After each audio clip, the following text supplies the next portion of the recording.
Quem ouve estas minhas palavras e as pratica, é como um homem prudente que construiu a sua casa sobre a rocha. Caiu a chuva, transbordaram os rios, sopraram os ventos e deram contra aquela casa e ela não caiu, porque tinha seus alicerces na rocha. Mas quem ouve estas minhas palavras e não as pratica, é como um homem insensato que construiu a sua casa sobre a areia. Caiu a chuva, transbordaram os rios, sopraram os ventos e deram contra aquela casa e ela caiu. E foi grande a sua queda. Amém? Deus abençoe a sua palavra. Bom, meus irmãos, nesse texto que nós acabamos de ler, nós encontramos dois tipos de homens e dois tipos de casa. O homem sensato e o homem prudente.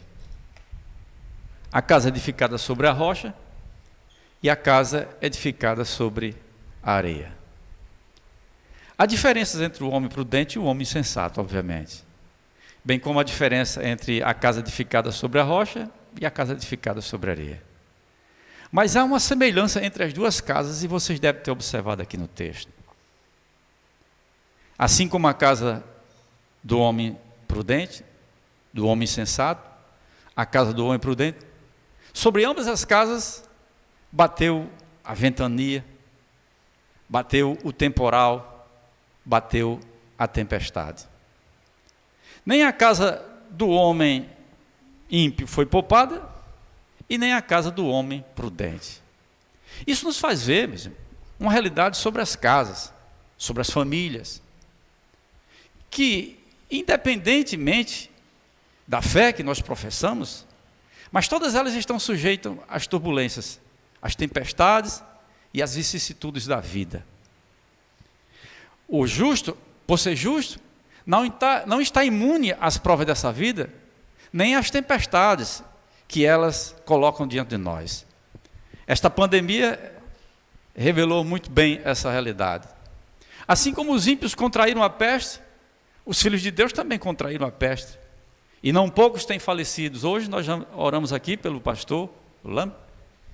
O nosso querido pastor Alencar se foi, pastor Batista do nosso meio.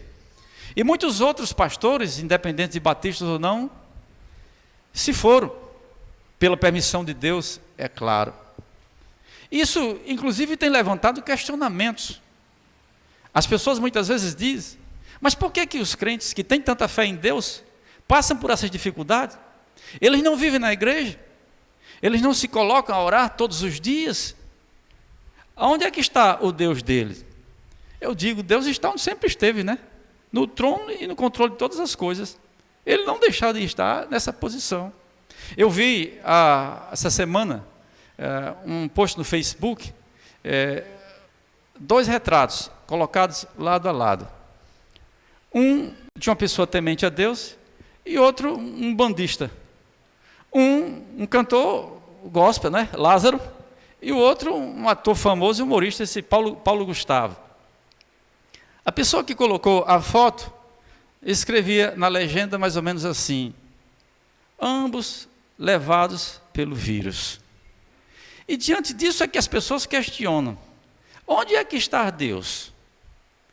Na sequência da legenda, a pessoa continuou escrevendo o seguinte: não importa em que você crê, a tua religião não vai te salvar. Certamente era uma pessoa que não era da igreja.